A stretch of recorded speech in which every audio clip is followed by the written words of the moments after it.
السلام عليكم البنات. اليوم جبت لكم وصفة الجلبان بالقرناع ولا الجلبانة بالقرنون. هذا الوصفة نحتاجوها في رمضان. هنا عندي رطل تاع جلبان، عندي 6 حبات قرناع هنا على حساب انتيما كي باغيه ديري، عندي حبة بصل صغيرة وزوج حبات زرودية يكونوا هكا صغار يعني رقاق، مشي من هذيك الغليظة ما تجيش شابة.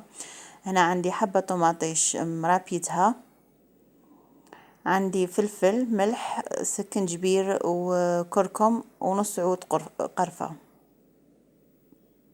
وهنايا الدجاج اللي كتبه ربينا هنايا درت فخذ كامل، ونديرو هنايا نص مغرف تاع دهان، اي دهان يكون عندك. هنا لازم الوصفة تاعنا باه تجيك بنينة لازم نقلو قاع المكونات، يعني هنايا قليت الدجاج مع هذاك الدهان،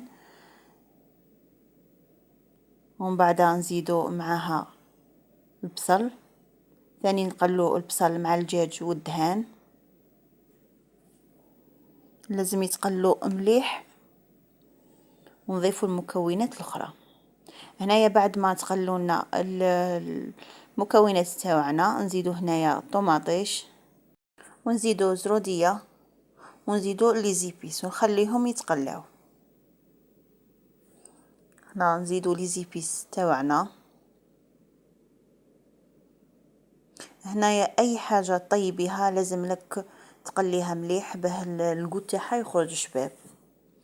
وهنايا بعد ما تقلاولنا نضيفو الطماطيش تاع القوطي، نديرو نص مغرف طماطيش تاع القوطي. هنايا نديرو حبه طماطيش كيما هكا صغيره وورقه تاع رند. نضيفو هنايا الجلبان ونزيدو معاه القرناع ونخليهم يتقلاو غير شويه، ومن بعد نسقيو بالماء حامي ونخليهم يطيبوا. انا نبغي ندير كل شيء على ضربه ونبلع الكيكوطه ونخليها تطيب. هنايا بعد ما طيب لنا المرقه تاعنا نقلعوا الدجاج ونقلعوا القرناع باش ما يتفتناش كما راكم تشوفوا. وهنايا راني قليت البطاطا كل واحد كي يبغي يديرها، انا بغيتها هكا مدوره. وجدت هنايا الكفته تاع الدجاج، درت فيها فلفل، ملح وشويه قرفه، هذا ما درت فيها. وهنايا بعد ما نكمل هذا القرناع قاع نقلعه من المرقه تاعنا، نضيفو الكفته ونخلو المرقه تاعنا تعقد. هنايا نضيف الكفته ونخليها تعقد. هنايا بعد ما طابت الكفته صفيناها قلعناها من المرقه وقلينا هذاك الدجاج، ستفنا هذيك البطاطا تاعنا في الطبسي. وهنا بدينا نضيفو في الجلبان ونقعد نزينو فيه بالقرناع والكفته. شوفوا البنات، هذا الجلبان تاعنا تاع نهار اليوم خرج ما شاء الله.